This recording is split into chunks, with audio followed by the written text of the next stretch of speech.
Hello students. So today I am going to talk about the digestive gland, which is the topic of human physiology, and this is very important topic. So the digestive gland associated with the alimentary canal include the salivary gland and the liver and the pancreas. That means कि digestive gland में तीन main glands आते हैं and those are salivary glands, liver and pancreas. So first of all we will talk about the salivary gland, which are three pairs in numbers and 6 in numbers. Parotid gland सबसे पहला है जिसका location चिक के पास और below the year होता है. Sublingual glands जो होता है लोकेट टंग के नीचे. एंड सब मैक्सिलरी जिसे सब मैंडिबुलर ग्लैंड भी कहा जाता है वो लोकेटेड होता है लोअर जॉ के नीचे. As we know that in buccal cavity upper jaw and lower jaw, तो ये लोअर जॉ के पास में लोकेट होता है. This gland situated just outside the buccal cavity secrete salivary juice into the buccal cavity. इनका काम क्या है? सलाइवा सेक्रेट करना. सबसे पहला आता है पैरोटिड ग्लैंड जो कि सबसे लार्जेस्ट सलाइवरी ग्लैंड होता है. Lies on the side of the face. इसमें सबसे important this can be asked in the examination. Stenson's duct opens into the vestibular opposite the upper second molar teeth.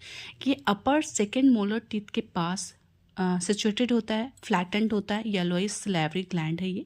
और इसमें जो इम्पॉर्टेंट चीज़ पढ़नी है वो टाइलिन के बारे में है कि इसमें वाटर फ्लूइड विथ एंजाइम अब टाइलिन एमाइलेज को जो स्टिमुलेट करता है. एंड एमाइलेज क्या करता है? ये हमारे माउथ में जो स्टार्च होता है उसको डाइजेस्ट करने का काम करता है, कार्बोहाइड्रेट को डाइजेस्ट करने का ये काम करता है basically. Inflammation of parotid gland due to the mums.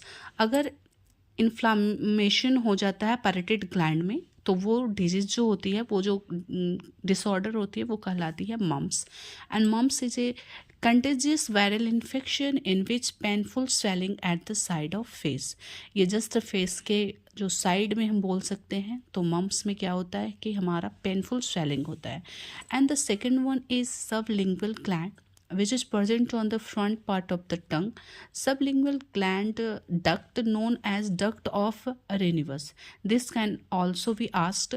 Smallest salivary gland among three, ये सबसे छोटा होता है और इसमें टाइलिंग का अमाउंट होता है जो लेस होता है. And the third and last submandibular which is also called submaxillary gland. ये placed होता है टंग के बेस के नीचे. एंड यहाँ पे जो डक्ट निकलती है that is called Watson duct. यहाँ पर था Stensen's duct which is related to parotid gland. And Watson duct जो होता है रिलेट होता है वो सब मैक्सिलरी ग्लैंड के साथ होता है. Opens under the duct walnut shape. Thank you.